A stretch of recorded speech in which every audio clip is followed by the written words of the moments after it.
Hello friends, 100 days மணி லெசன்ஸ்ல இன்னைக்கு நம்ம டே 5ல இருக்கோம். ஷேர் மார்க்கெட்ல இன்வெஸ்ட் பண்ண லட்சமா பணம் வேணும்னு நினைக்கிறீங்களா? அந்த திங்கிங் தான் மிடில் கிளாஸ் பீப்புள் பண்ற பெரிய தப்பு.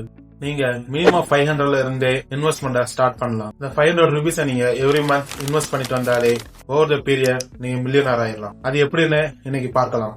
இதுக்கு பேர் தான் SIP பிளான், அதாவது systematic investment plan. So once SIP start பண்ணீங்கன்னா மார்க்கெட் ஹைல இருந்தாலும் சரி இல்ல லோல இருந்தாலும் சரி 500 ருபீஸ் எவ்ரி மந்த் உங்க இன்வெஸ்ட்மெண்ட்டுக்கு போகும். நம்ம மக்கள் பண்ற பெரிய தப்பு, பேங்க் FDல போடுவாங்க.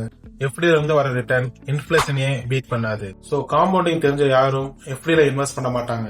ஒரு சின்ன கால்குலேஷன் பார்க்கலாம். எவ்ரி மந்த் 500 ருபீஸ்னு ஸ்மால் அமௌண்டா இருந்தாலும் நீங்க இனிஷியல் ஸ்டேஜ்ல ஸ்டார்ட் பண்ணீங்கன்னா அது உங்களுக்கு நல்ல டிசிப்ளின் கொடுக்கும். மாசம் 500 ருபீஸ் ஜஸ்ட் அது உங்க டீ ஆர் பிரியாணி எக்ஸ்பென்ஸ் தான். இதை நீங்க நல்ல ஒரு மியூச்சுவல் ஃபண்ட் இன்வெஸ்ட் பண்ணீங்கன்னா அது 15% CAGR கொடுத்தாலும் நெக்ஸ்ட் 25 இயர்ஸ்ல நீங்க இன்வெஸ்ட் பண்ண அமௌண்ட் வெறும் 1.5 lakhs தான். பட் அதுல இருந்து வரக்கூடிய ரிட்டர்ன் எவ்வளவுன்னு தெரியுமா?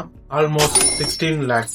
இதே நீங்க மந்த்லி 5000 ருபீஸ் SIP பண்ணீங்கன்னா அதுல வரக்கூடிய ரிட்டர்ன்றது crore இருக்கும். சோ பணத்தை நமக்காக வேலை செய்ய வைக்க இதுதான் ஃபர்ஸ்ட் ஸ்டெப். இந்த SIP மெத்தட்னால லோ இன்கம் பீப்புளும் ஈஸியா அவங்களோட வெல்த்தை பில்ட் பண்ணலாம். சோ மோர் மணி லெசன்ஸ்க்கு இப்பவே சப்ஸ்கிரைப் பண்ணிக்கோங்க.